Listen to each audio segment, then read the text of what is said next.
Bonjour à toutes et à tous, j'espère que vous allez bien, très bien, car c'est Nasvap pour une nouvelle vidéo. Et là, nous allons voir ensemble le Skunk Genius de chez Cthulhu, qui est un gadget assez sympa, qui fait office de BF sur n'importe quelle box électro. Donc j'ai mis dessus un dripper gorge, et voilà, quand on appuie dessus, le liquide y remonte.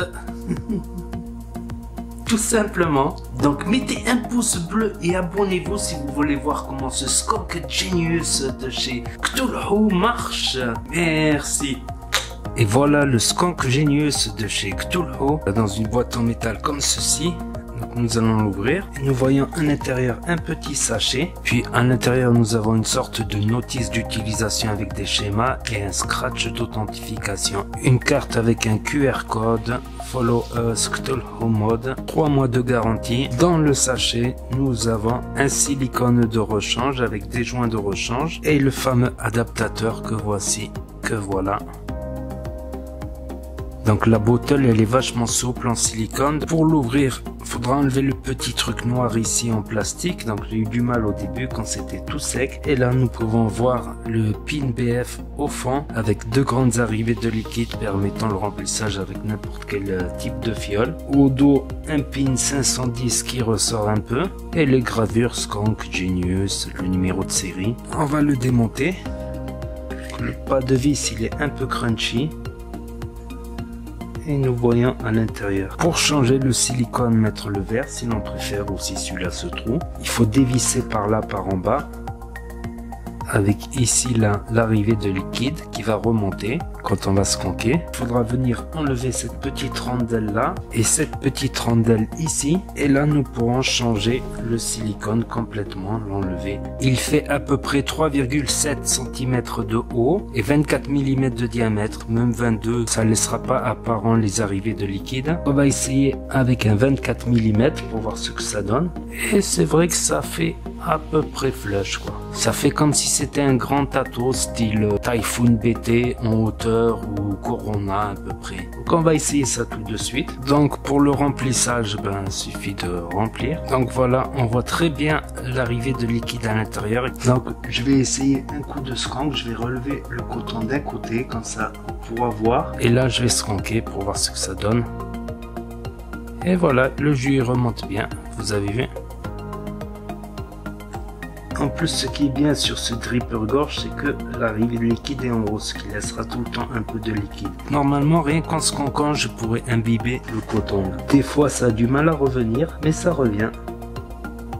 Parfois, le petit joint, il peut s'enlever ici, il suffit de le remettre un petit peu. Après, sur une box, ouais, ça peut paraître choquant et j'ai choisi pourtant un dripper qui n'est pas très grand, quoi.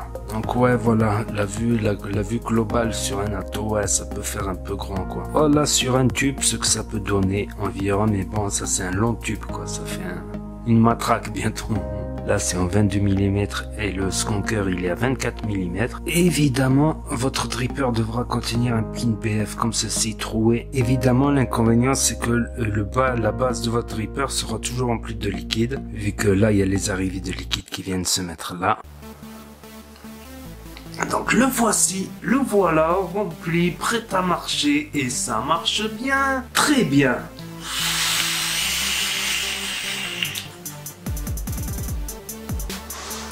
Donc franchement, j'aime beaucoup, même si le look, bon, ça fait un peu bizarre, ça fait un peu grand quoi. Ça c'est super bien pour avoir une bonne vape de dripper saveur aérienne, tout en skunkant là. Moi personnellement, j'aime beaucoup ce skunker quoi, franchement c'est un petit coup de cœur quoi. Je l'ai acheté et j'en suis très satisfait franchement. Moi les drippers en général, je les utilise surtout pour tester des jus parce qu'ils font mieux ressortir les jus, on redécouvre nos jus. Ou des fois le soir devant mon écran, je me prends une petite bottle et je skunk par le dessus. Mais là, grâce à ce Skunk Genius, plus besoin, tu recharges le tank et t'appuies de temps en temps. Alors, des fois ça m'est arrivé des dry hits parce que j'avais oublié d'appuyer quoi.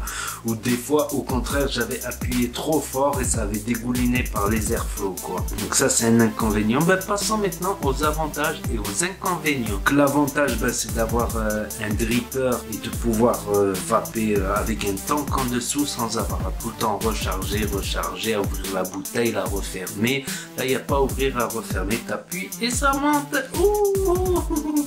Aussi, un autre avantage, la plupart des box BF sont en simple accu pour la grande majorité. Donc on peut mettre dessus un dripper double coil qui demande 100 watts, 120 watts par exemple, et la mettre sur une box électro à 120 watts, une double ou triple accu. Là j'ai pris cette box parce que elle est waterproof quoi. En cas où ça dégoulinerait, ben moi elle est protégée, mais on peut la mettre sur une double, une triple accu sans problème. Moi là je l'ai mis sur un dripper saveur aérienne. Et c'est un délice. Pour moi, il y a beaucoup de bancs là-dessus. Le système de remplissage, ben, c'est cool. On dévisse la taux et on remplit. Pas besoin de démonter la box, d'enlever la bouteille, d'avoir du liquide qui coule dans la box et tout ça. Quoi qu'il y ait les refils aussi, les bottles refils aussi qui sont pas mal. Et là, on a juste qu'à recharger comme un atto et après on referme. Et ça va peu bien.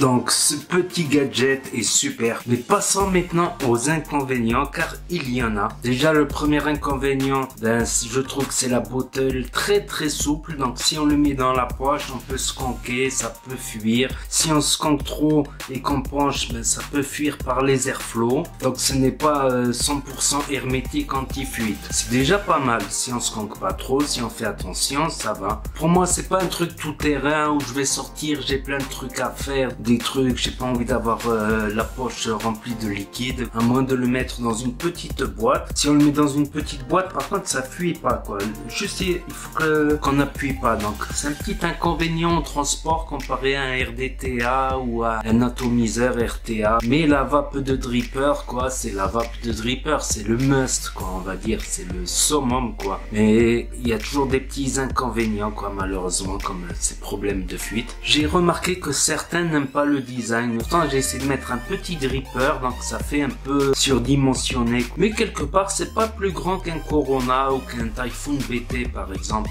Moi je trouve pas ça trop choquant. Sur l'AEG je trouve ça passe. Après sur d'autres box ouais ça va faire un peu disproportionné quoi, lent. Moi j'aime bien pour la maison par exemple, je suis devant mon ordinateur, je remplis bien, j'ai pas à chaque fois ouvrir et fermer une bouteille. Aussi comme je vous avais montré en plan serré, le petit joint peut s'enlever mais il faut le remettre. Le 22 il n'y a pas de fuite, le 22 il passe mais ça sera pas flush quoi. Aussi un inconvénient, mais c'est plutôt un inconvénient du dripper quoi, si on oublie de se conquer par exemple, on peut se retrouver avec un coton blanchi et avec un petit dry heat. Ça peut être pratique pour changer de jus, de blanchir son coton quoi, mais on le sent un peu parce que quand on appuie sur fire et qu'on arrête, on entend que ça continue à crépiter malgré qu'on ait arrêté d'appuyer sur fire. Donc ça c'est un premier signe qu'on va arriver au dry heat. Mais sur des grosses barres à gros wattage, on le sent moins bien arriver à gros wattage le dry heat. Malgré tous ces petits défauts, ben moi personnellement je l'aime bien ce skanker Cthulhu Genius ingénieux. Donc ça c'est cool, c'est un petit plus quoi. C'est un petit gadget bien pratique quoi. Ça ne fuit pas devant l'ordinateur, je peux skanker. Pas de soucis quoi. Si vous avez aimé cette vidéo, n'hésitez pas à mettre un pouce bleu. Les pouces bleus ça évite les dry heat, bien évidemment. Regardez la preuve, vous voyez. Et n'hésitez pas à commenter, à partager, à cliquer sur la petite cloche et à vous abonner si vous voulez suivre mes prochaines vidéos. Et je vous dis à très bientôt les amis les potos pour de nouvelles vidéos, revues et tutos. C'était NasVape pour vous servir. Et n'oubliez pas que si le jus passe, ça vape bien et la cigarette trépasse.